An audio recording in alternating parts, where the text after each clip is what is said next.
Hello and welcome to The Circuit, TechPoint's podcast that tells the human stories behind the major tech headlines of Indiana. I am your host, Jason Penrod. And if you don't recognize me, that's because I'm generally the guy behind the camera and the producer of this podcast. The reason for this uncharacteristically public appearance is today's guest, who I could not be more excited for. We are joined today by Lindsay Tjepkema, CEO and founder of Casted, the very platform TechPoint uses for our podcast. Lindsay, welcome to The Circuit. Thank you for having me. I'm excited to be here. All right.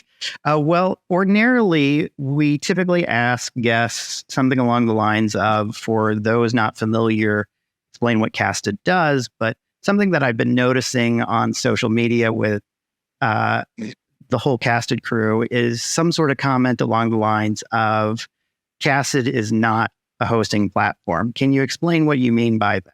Yeah. So tell you what we don't do, right? We'll go backwards. So Casted is, there are so many like one-off tools and point solutions to help you start a podcast cheap, fast, and easy, right? If you and I today is May the 4th. And so if we wanted to start a Star Wars podcast, we could do that really cheap, really fast, and really easy. There's a lot of those. We have so many options. Casted, conversely, is not that. We serve specifically B2B marketers in helping them to use the power of podcast, audio, and video content to really fuel their entire marketing strategy. So it's a full-on platform that says, hey, you go create rich audio and video content, and we're going to help you get it out to the world, publish it, syndicate it, host it, yes, but also give you myriad ways to ring it out, use it across multiple channels, search through what you have so you can repurpose it, reuse it, maximize your reach, and therefore maximize and also measure the revenue that it generates for the business. Awesome. Yeah. Well, so this week is actually a pretty momentous week for you. I think it was your 4th birthday, correct? Indeed. Yeah. Well, happy birthday. Thank you. I noticed that you had posted on LinkedIn your original whiteboarding session for the content of Casted.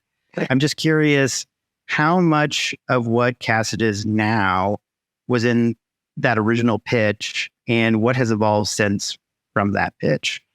Yeah, the vision, the overall big picture vision has remained the same. And so I'm so glad that I still have those pictures because literally my day one, going back to the post that you're referencing, my first day of a CEO of a company with no employees, no customers, no product. Yeah. All I had was a vision, right? And just tenacity to make it come to life. And so first thing I did was I just started writing all over the whiteboards, and I wrote things like, empowering the marketer, empowering the B2B marketer to prove their value. It's not a podcast tool. It's a content marketing platform that's built around audio and video. And I need to be able to measure it, like things like that, that have really fueled our direction, have fueled our roadmap, have fueled our messaging since day one. And it's really exciting to see what parts of the platform have come to life, have come to fruition, because of course you have to start with the MVP. So we had to start with something that was just a crumb of what it is today. But yeah, here we are now. It's a full-on platform serving B2B marketers, empowering them to prove their value, and really maximize the impact of their audio and video content. So yeah, a lot of it's come to fruition, which is pretty cool. Yeah. It's interesting. The time that you launched Casted, I know that podcasts were obviously buzzing for a while, but it was right at that moment when every company was starting to consider launching their own podcast. And in particular, I remember a talk at HubSpot or Inbound, that was something to the effect of podcasting is the last long-form piece of content that you can actually captivate an entire audience for. But the challenge for all of us was I can't actually prove ROI for this. I can't actually come to my CEO or my CFO and say oh yes, we're generating this amount of leads from the podcast. I have to wonder, is that something? So 5 years ago, you were VP of brand and content for Marcis, and you were also the host of their podcast as well. Is that where the idea for Casted started to gestate? I know that you've been in content marketing pretty much your entire career, so this sense of like proving your worth is like inherent to like all marketers. Yeah, it's deep. But I'm just trying to figure out like when that started to form for you, where you're like, I think this is something we can do. Yeah, you're right. So the background as in content marketing and B2B marketing, that's been my entire adult life. And so I absolutely feel in my bones the pain that marketers go through. But specifically what we're solving for at Casted, you're right. Started when I was running brand and content for Marcis, which is a global enterprise MarTech company. And we, like many of our now customers, I started a podcast. I did some video work with our customers. It was really great. I was really proud of what we were doing. I had the luxury of my CEO of the global company. He sat here in Indy. And so I saw him at the office and he would high five me and be like, I listened to the podcast on my run today. I love it so much. You're doing so great. Like he loved it. I think that's not something that all marketers that start something like a podcast always have. Like it's always an uphill battle. But I got a little bit of pushback in starting it and putting budget behind it from the very beginning. But once we started churning it out, I had tons of buy-in. And I remember I was sitting in a meeting with him, my CEO, and he was like, Lindsay, I can't wait to hear what the podcast is doing for the business. Tell me how much it's generating. Like, it's got to be doing great things. Like, he was coming at it, like, wanted me to tell him all of the great things that surely it was doing. And I was like, I don't know. Number of downloads. And I've got some great feedback. Like, I came with quotes from people like, I love the podcast. I was armed with nothing. I came to, a gunfight with just some like winter gloves. Like and that was really frustrating, especially working at a MarTech company that proves value for marketers. Like that's what we did. And I couldn't turn around and do the same. And I looked all over the place for something like Casted and it didn't exist. It was just, we talked at the beginning of the show about all the one-off tools and point solutions that help you start a podcast.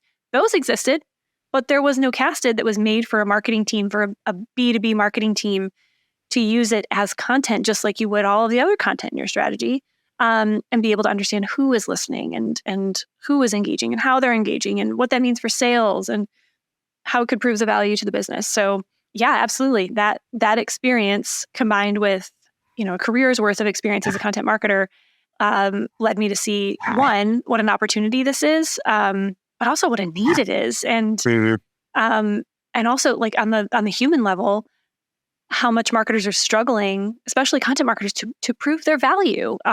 It's pretty high level. It can feel really ethereal sometimes. And so, we set out to change that. So it's an interesting thing that you bring up because like, I understand like the pain that you're solving for with Casted is ultimately marketers being able to prove their ROI, which is tough. It's difficult for whatever piece of content that you create, whether it's a podcast, a blog, or gated piece of content. Yep. I understand that pain, but like, how are you equipping content marketers that are interested in your platform to be that sales champion, to then turn around and have that conversation with a skeptical CEO, CFO, even a CMO that is like, no, why aren't we doing like a cheaper platform or a point solution? We just need to host a podcast. So why do we need Casted? How are you having that conversation with content marketers? I mean, it's ongoing. Yeah. But the key is education, right? Is marketing. Like we're marketing. Yeah. And when you're introducing a new idea or a new approach, especially a new idea or a new approach to a new channel, a new format, a new technology, that requires a lot of education, a lot of taking your audience by the hand and saying, doesn't have to be this way. There's a better way. let me tell you about this way. Let me show you what other customers are doing. Let me show you what's possible. There's a lot of that because we're not the cheaper, faster, shinier version of something else. So we can't say, hey, are you spending too much with X, Y, and Z company? We can beat that in this way. It's really, really understanding your audience and what they're going through and why they're doing what they're doing and the pressure that they're under.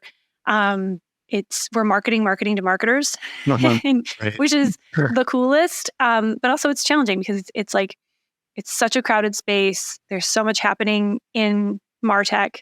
And especially now, marketers' budgets and their teams are under more pressure and more constraints. They're spread more thin than they have been in a very long time. And so really understanding what that's like, really, really being able to empathize and say, hey, we know that this is what you're going through. We know that you see what we see as far as the future of B2B marketing, and we've got a path forward. In short, it's a lot of education. Yeah. Do you feel like it's, in general, bigger brands that's an easier conversation to have, like your enterprise level, or like people that have like a heavy investment in marketing already, like they have a full-blown team, a very mature marketing team that they're like, we get the ROI of this tool.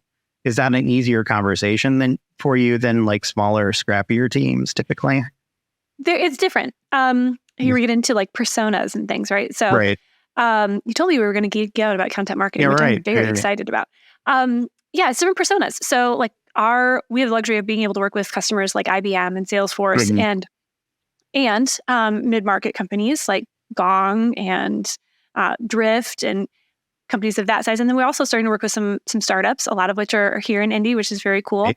And those three companies, although they're trying to do the same thing, they're trying to be the connective tissue between their brand and their audience, right? And podcasts are uniquely positioned to help them do that.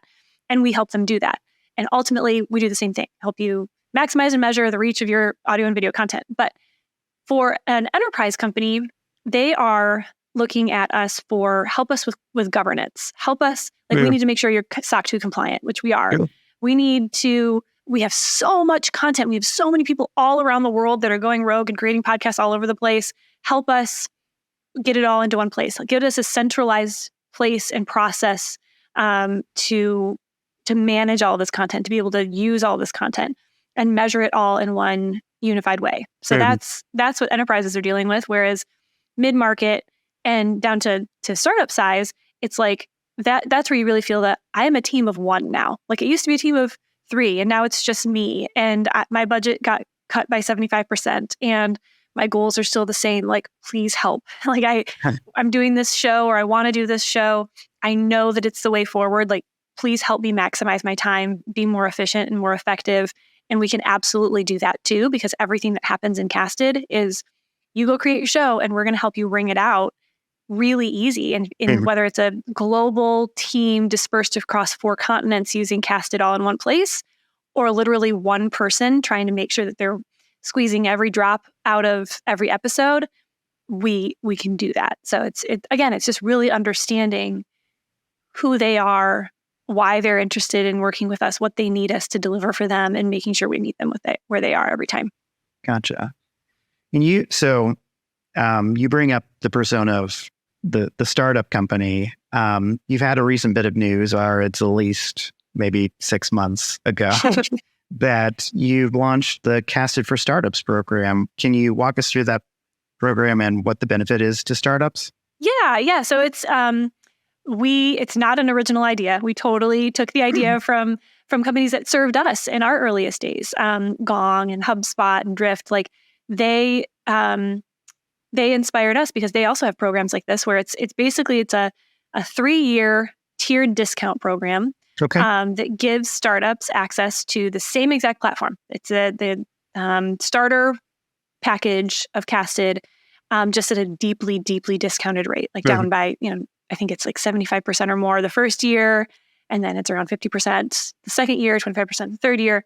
As the company grows, we grow with them, and it gives companies that understand the value of authentic conversations and the power that podcast and video content has in growing a brand. And if they know that getting started with this type of content from day one will help them grow faster. It will help them establish a really strong brand. Like they get that.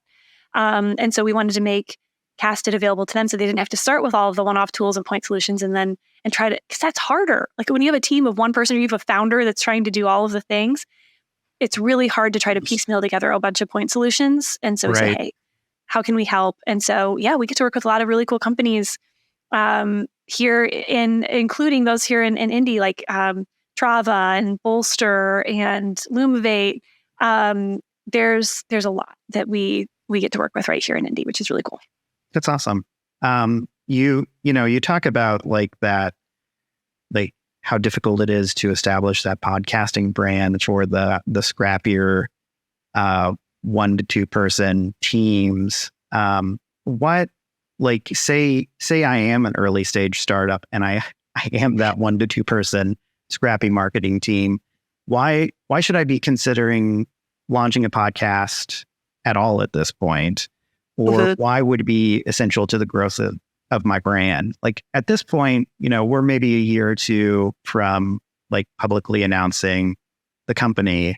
Yeah. So we're still trying to figure things out. Why is this an essential piece to establishing my brand kind of globally, I guess? I love that question because so many reasons. One is that you need to establish a brand anyway. Like the marketer in me is like, I want to take them by their shoulders and be like, you need to do this because your brand is perception. It's not pretty colors on a website. It is literally, it's your reputation. It's how people perceive you. And if you don't pay attention, like your culture, like if you're not intentional about it, it will create itself. And so it's going to happen either way. So get ahead of it, understand what you stand for, why you're doing what you're doing, and tell people, right? And have those conversations. So you need to focus on your brand.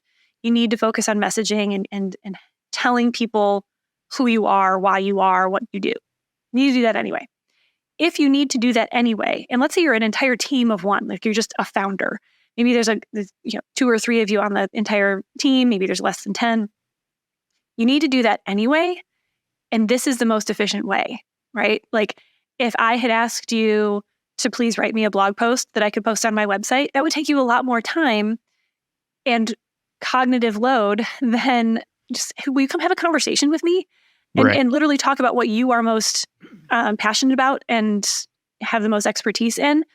It lets that founder or that early team be more efficient with their time and establish relationships. So those early founders, like I've been there, it's really hard to get in front of people to establish relationships sometimes, especially if you're trying to sell things or you're trying to ask for something.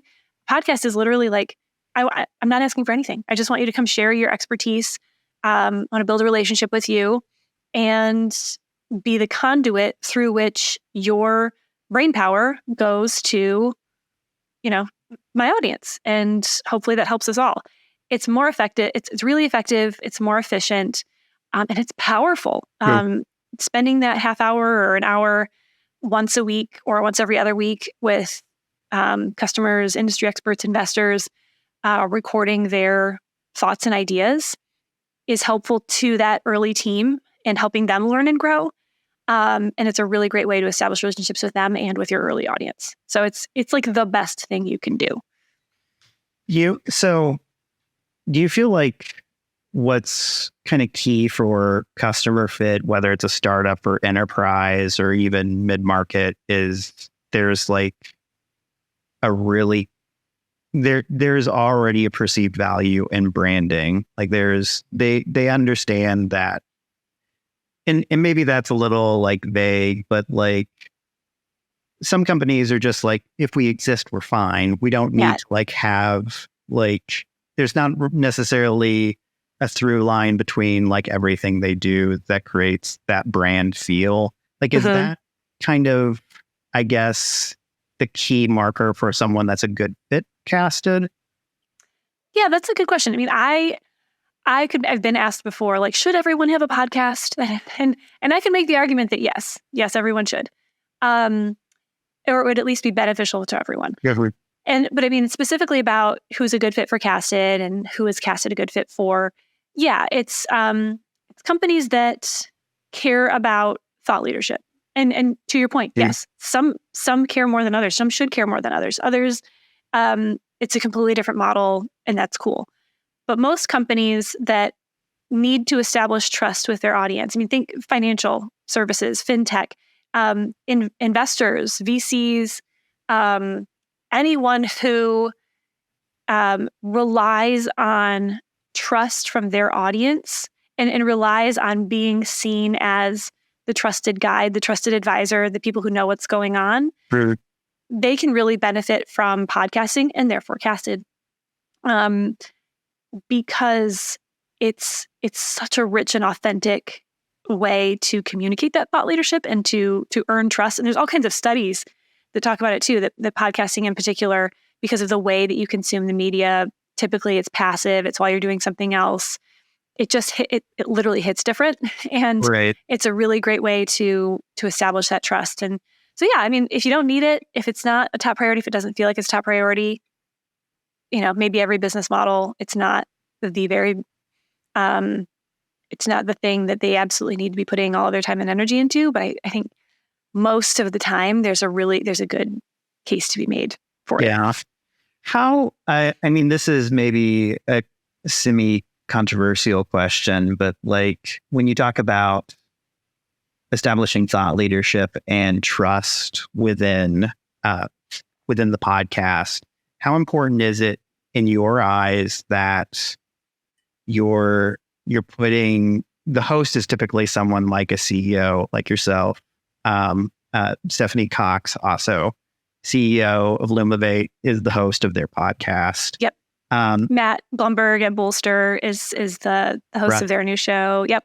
How essential? I mean, certainly when you look at like a group like HubSpot or Salesforce, they're huge on a level, and like Mark Benioff has got enough stuff on his plate to not be recording an hour a week on a podcast. I guess to you, how valuable is it that for brands to have a CEO be the host versus someone on the marketing team or an engagement manager or someone from sales? Yeah, I love that question. I get asked that a lot. And you're right. Quite often it is someone in the C-suite. It's the CMO, it's the CEO, it's the founder. Not always though. Lev, their show started with 2 salespeople. And it's another great indie company. Started with 2 salespeople who were talking about, things that came up in their sales conversations, and that grew. And that's a great place to start. So, and we see some really cool shows led by product leaders or by customer success leaders or by more junior people in any area of the business. And the way you can get to who should be the host and ultimately also who should be on the show as guests is, who is it for? Who is this show for, and why are you doing it, right? If you are trying to reach people who are end users of your product, who are really interested in how it works and why it works and want to know some of the latest about what's happening in your space and in the space that you serve, somebody who is an engineer or a product leader, or even a more junior leader in product in your team, all for example's sake, might be a really good fit, right? Like you don't need the CEO doing that show. And if it's an internal podcast, like who there could be a great voice. So really it's all about, who is this for? How well can you know your audience? Again, like the more you know your audience, the better, the more you can empathize with who they are, what they're struggling with, what they want to know. That's where you can pair up one or even a couple of hosts that are going to be able to really speak to them, but also speak to the people who are going to be relevant to them and draw out of those guests what's going to be really interesting to that audience. Don't always assume that it's, someone in the C-suite. It might very well not be. And the same thing with all of your guests. It doesn't have to be the best-selling author or the, Fortune 500 CEO. Like, who's your audience going to care about? Do they need to see themselves in your guests? Do they need to be inspired? Do they need to be educated? There's a lot you can do. And the more you do something that's unique to your show and your audience and your brand, the more you're going to cut through the noise. Gotcha. So you have been doing, I mean, we talked about this a little bit earlier. You were the host of Marketer and Machine podcast for Marcis before starting Casted. And also you're the host, obviously, of Casted's podcast, or Podcasts plural. How has your own use of the Casted platform informed your growth as a podcast host? And just how has it impacted your approach to storytelling in general? Yeah, very good question. Over the years, I have become more and more in tune with what we need to get out of every episode, and how to, I'm not saying we do a good job of this, it's just more top of mind. And that it shouldn't just be, hey, I'm going to have a conversation with Jason and just, see what he's doing and have the same interview with you that you have with everybody else, but at least try to get to what can this person bring that's unique to my audience, and how can I uniquely pull that out of them and make that, remember, because you're the connective tissue between your brand and the audience. And so what can you uniquely pull out of that person that it's tailored specifically for your audience? And sometimes that's easier than others. I think the questions that you sent over before this, I think you do a great job of it. And yep. I think that's become a lot more top of mind to me. It can be, you're nervous at first. The first, couple seasons or whatever that you do any show, you're just so focused on making sure you're getting it right and you're doing it well. But over time, it's like, no, this is an opportunity to have a really rich conversation that I really want my audience to listen in on. How can I make it good? And how can I really let the expertise of that guest really flow through? Gotcha. Do you, so I have a couple follow-up questions to that. One is, do you fall back into kind of the mindset of, a content marketer where you're almost thinking about the structure of the conversation as a blog post in a way? This is going to end up as a transcript. So how can I make this a pillar piece or something like that? Does that process ever happen when you're on the questions or things like that? I think once a content marketer, always a content marketer, right? Yes, I definitely, I think when I'm thinking about the structure of a conversation, I just try to make sure it flows, kind of pulling back the curtain. You sent me some questions ahead of time, but you're not going through and being okay, question number 2. Right. You kind of, you jump around and you make sure that it makes sense and that you go from one topic to another. And so I try to make sure I try to do that so that it flows both for the guest and for the listener. That it's not wait, were we just talking about AI? Why are we talking about strawberries now? What's happening? Yeah. So there's that. But then also, yes, to your point, I'm hardwired to think of the end in mind. And so before I even go into the interview, it's okay, I have an hour with this person. What questions do I want to ask both for this show, but also for the myriad other things that we're doing? If I know that we're going to do a couple series about X, Y, and Z topics over the next few months, how can I, do the interview about topic X, but also ask a couple of questions at the end about, topic Y, so that I have that and I can use that and amplify that in all these different ways later, because I've got you here now. Why not ask all these questions now? Yeah.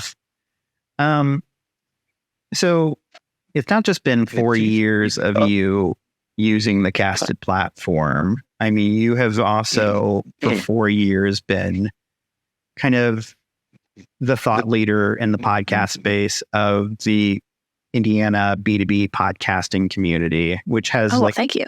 Just, yeah. We have such a rich following of different podcasters in the area. We talked about Trava. We talked about Lumavate. Lindsay McGuire over at Formstack does a fantastic job. I'm just, knowing that you have access to this rich community, how has that also changed the way that you approach your own podcast? What ideas have been worth stealing? What other people have inspired you within the indie tech community? I'm just curious. Man, this is, there's a lot here, a lot to unpack, as they say.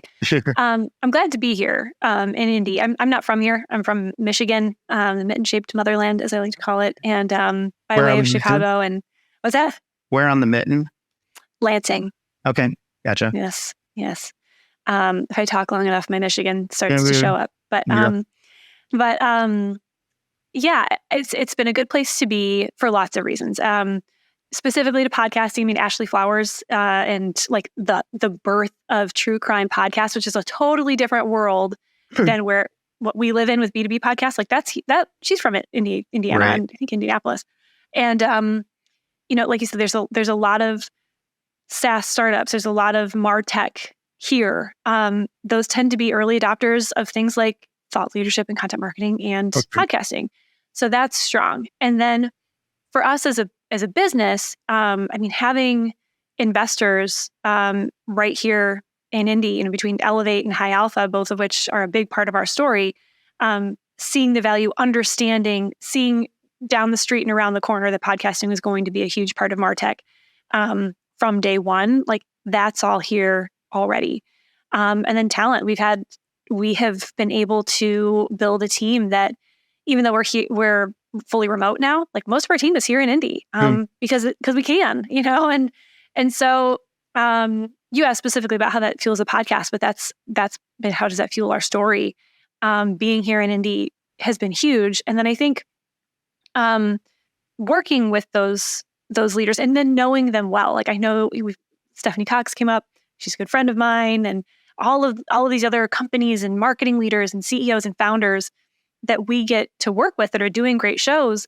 I know them, and I go to Tech Point events and Powder Keg events and High Alpha events and Elevate events, and I see them there, and I know them outside of their shows, and we're able to share ideas about brand building and about the shows and about how to be better and stronger and how the platform can be better. And so I don't know, it's just I can't imagine doing this somewhere else. It's just been such a great home to fuel our growth, to fuel our team, and to really help inform the product by people who know a lot about it.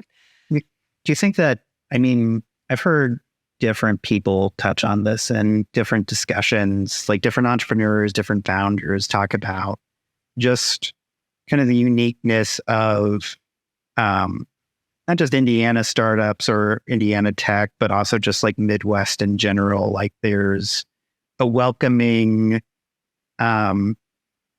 culture that at least allows for I'm willing to help you. We're not necessarily competing. Yeah. Even if we are competing, I want everyone to succeed sort of mentality versus kind of like a Bay Area vibe or Austin or something along those lines. Does that resonate with you as well? Oh my gosh. Yeah. Yeah. Just being a startup founder in Indianapolis is, you're never alone. Like there's so many people there's so many startups here, and it's not the size of Boston or New York or San Francisco, that the concentration, I wish that we had like the ratio and data and numbers, but like the concentration of like founders and people who have led or funded or been on the board of or been a part of a SaaS startup, like compared with the actual general population, the ratio is very high. And so being able to say, yeah, I'm doing this thing, and here's the challenges and here's the successes, like you can't, like you're a stone throw away from someone who has been there, is there, or hoping to be there. And that's just not the case in much larger cities. Even if they have all kinds of innovation happening, there's so much else happening. But here it is a community that is warm and welcoming. The Midwest values, it's a real thing. And people do really want to help. They want to connect. They want to listen. They want to share. And I really have leveraged that a lot over the last 4 years, and will continue to do so. That's great. That's great. This is backtracking to like a question from earlier about um, you know, you just had your 4-year anniversary of the founding of Casted.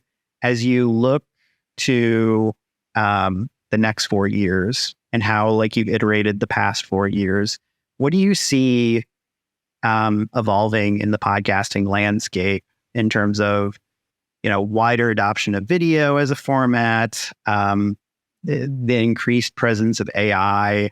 How do you see, one, the podcasting landscape changing, but also how do you see Casted evolving in the next 4 years? Yeah.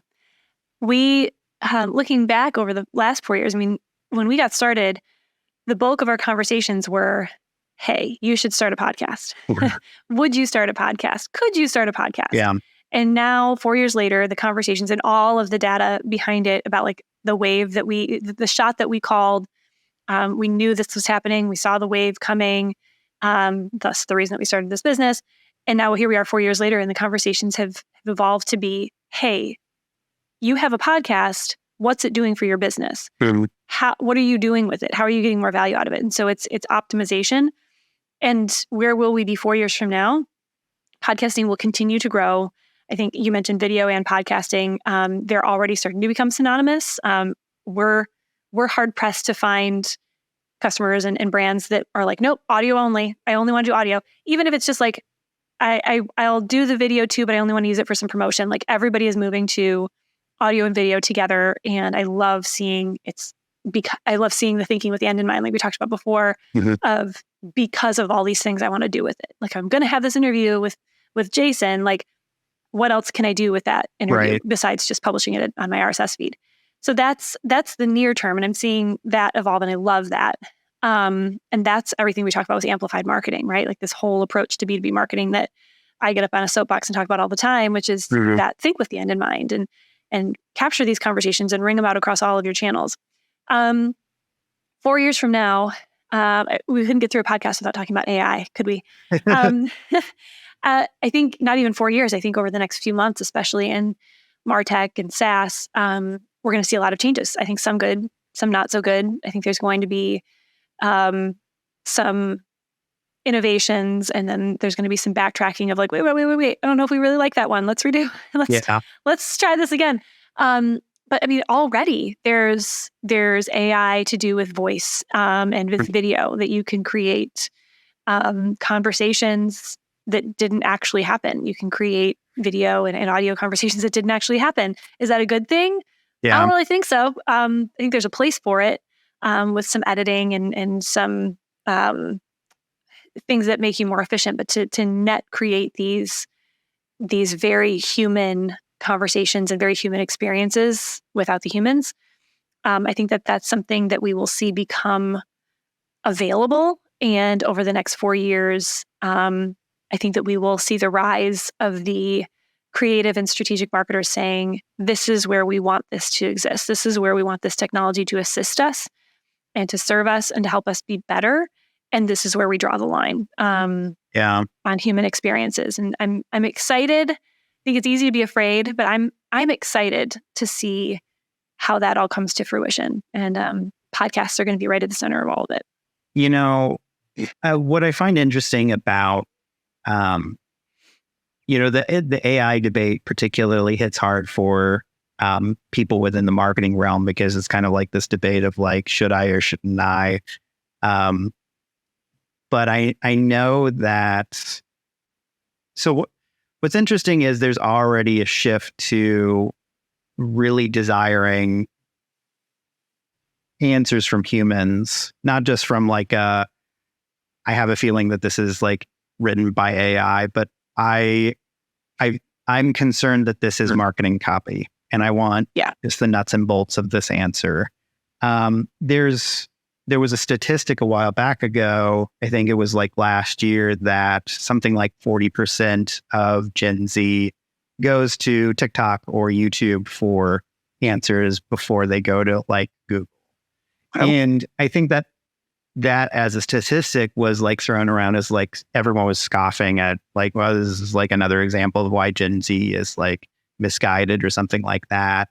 And at the core of it, it's like they don't want to read, your marketing copy. They want to see a human answer that question. They want peers to answer that question.